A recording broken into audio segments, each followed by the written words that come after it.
let's just look at this little area a little bit. The worst thing you can do when you're trying to cut in a line, you're trying to cut this line in, is load your paintbrush up and have so much paint on there that as you're getting ready to put it on the wall, you're going to use all that paint right along that edge. It's never going to work. Never. That paint is going to run over the edge. You may say, oh, I'll just hold it 1/8 of an inch above the baseboard until that paint kind of runs off there. That's not going to work either. And then what's going to happen is you're going to create a line right there, and every time you go back to try to finish it, that line extends down here, and then pretty soon you hit that line of paint, and then it spooges up on top of the baseboard. You just can't do that. So when I'm not gonna get a whole lot of paint on here at any one go. I'm only gonna cut in probably from there to about here at any one time. But what I do is once I get the paint on here, okay, and I'll clean it up, and that's why I like to not use. That's why I don't like to use a bucket or anything like that. I like to just use a little paint tray because I can just set it in the paint tray, dab it a little bit like that.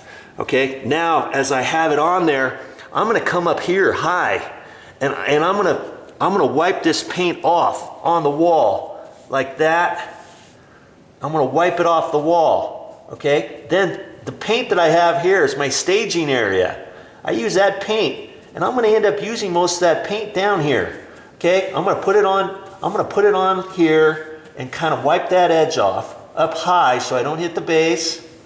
Then I'm going to come down a little bit lower, and then I'm going to kind of clean my brush off, and then I'm going to come back in here like this, slide it down. See how I can put the paintbrush up here and then just bend it, and it pooches down, and I can make a line just like that. And then I'm only going to go so far. Then I'm going to take this paint like this, where the staging area is, and I'm going to load it up on my paintbrush, and I'm going to do it again. Boom. Okay?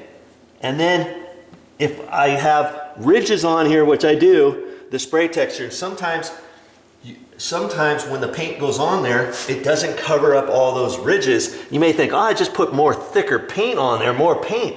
Well, you don't want too much paint down to this edge, because then it could start running on here, or you could make a line there. Now you're like, oh man, how do I get that off? Okay, I see what he's talking about now.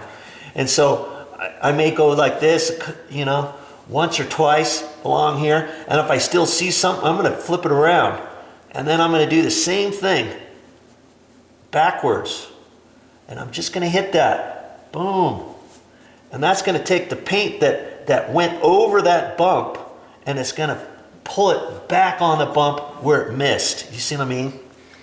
And it kind of takes a knack to do it.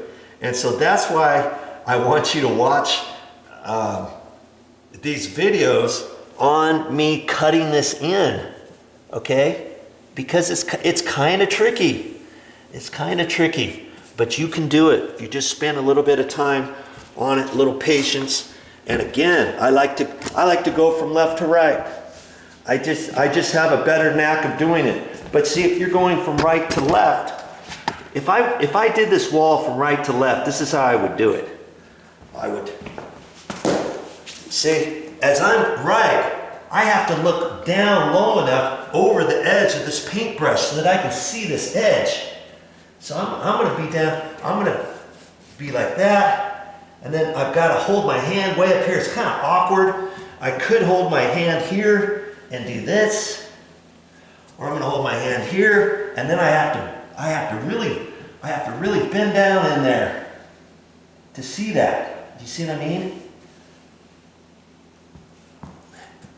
It's very tricky in order to do it from right to left for me, with me being right-handed. It's just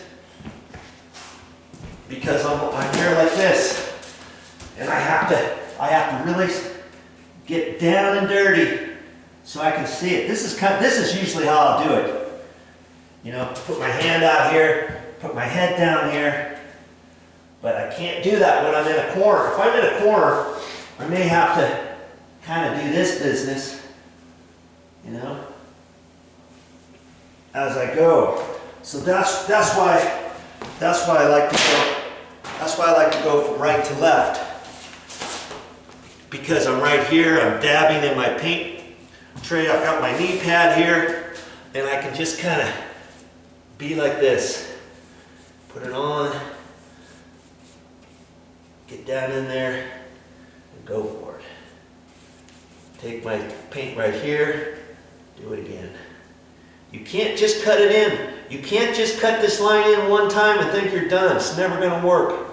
You've got to get more paint on there and then swish it around there. See, I got some high spots over there, and then I'm going to have to fill that in, make sure I get that plenty of paint on there. And then when I get down in here and cut that in, I may end up having to cut that in twice that direction. Then I may have to go back this way to hit any bits that are missing. So, I mean, you're talking from this little section, I'm going to actually cut it right into the baseboard, probably 3 or 4 passes. Do you see what I mean? And I just push it up here, slide it down there. Don't just try to put this exactly where it goes. It's hard to do that, okay? I'm going to be up here, I'm going to push down, spread it, squeeze a little bit, and slide it. And see, that's the other thing. I've got eggshell paint on here. You slide that eggshell paint on, you might think, oh, it's not thick enough. Then you've got to put a little bit more on, and then go back this other way to clean it up. You see what I'm saying? So it takes a real knack at doing it. But if you're patient and you have a steady hand, you can do it. Okay? And that goes for around door frames, that goes for door frames, that goes for around windows. Same thing. You know, I'm just putting it up like that, bending it, and then I get right down where I need it. You know, when I do a corner up there, I do the same thing. I do this and squeeze it in there to do that inside corner, then come down here at a 45. Come down there at a 45, do that one up there at a 45 and go a little bit. And then I'm kind of upside down. I'm kind of upside down as I'm holding this on my ladder and stuff. And you'll get pretty good at it. And then when you get done, do the best you can. When you get done, you can stand back and you can kind of look. Now see, up in here, I didn't do too great. It was very difficult. Man, it's hard to see. Where are we? It's hard to see that up there. But I can see there's different spots. Excuse me. There's some different spots up there where I can go back there and do a better job. Some of it could be on the ceiling. Some of it could be on the wall. Okay? And I can clean that stuff up. But when you're working and you're up there high off of a ladder and you're trying to do the best you can and you've got a light on or you don't, you know, you're just up there. You're holding your head up at an angle and you're trying to hold this as best you can flat up against the ceiling. Your eyes start getting wiggy, you're squinting, you're getting tired, you're sore, and all that kind of stuff. And sometimes your trim doesn't look very good. Now that wall, I'm going to cut this wall in again. Now that it's dry and I stand back, I can see the different areas. So I can stand back, get up there on a ladder, and clean up that line. Now this line over here, I did way better. I don't know what the deal is. This one came out nice and straight. And up here on the soffit, that actually turned out pretty good. There's a couple little spots where I see one over there and one about there. I can clean that up. And the other day, I had to paint with this little paintbrush right up along the scribe mold of the cabinets. Now, I see I got just a little bit of paint up there. Hey, I could only do the best that I could up there and contorted different positions and stuff, and I'll be able to clean that off with a sharp putty knife. And in fact, I might want to do that first thing this morning with my sharp putty knife. And I've got a sharp one here. See how sharp that one is? This one here used to look like that. I use this one for all kinds of stuff. When it gets bad, don't just throw them away. You should have seen the other one I had. It went about that big, and I use that for all kinds of stuff. For scraping and stuff, it finally snapped off, and now I'm using that one. So I just kind of go on down the road.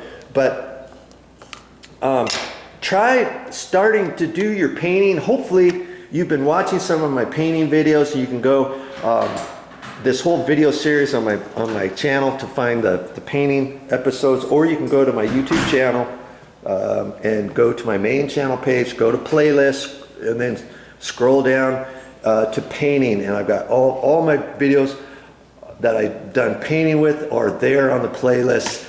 You can do it, and you can start saving. Don't start paying somebody else to do all your painting. From now on, you can do it yourself.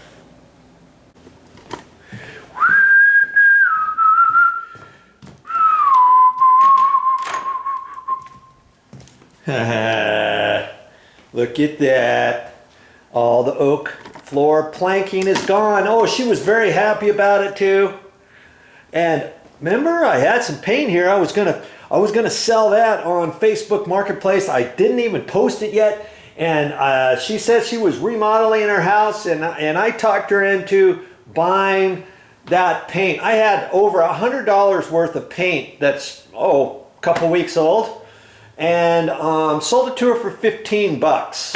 You know, I could have sold it probably for a little bit more, but at least I got rid of it. She's happy, I'm happy, and away you go. Well, time to get busy.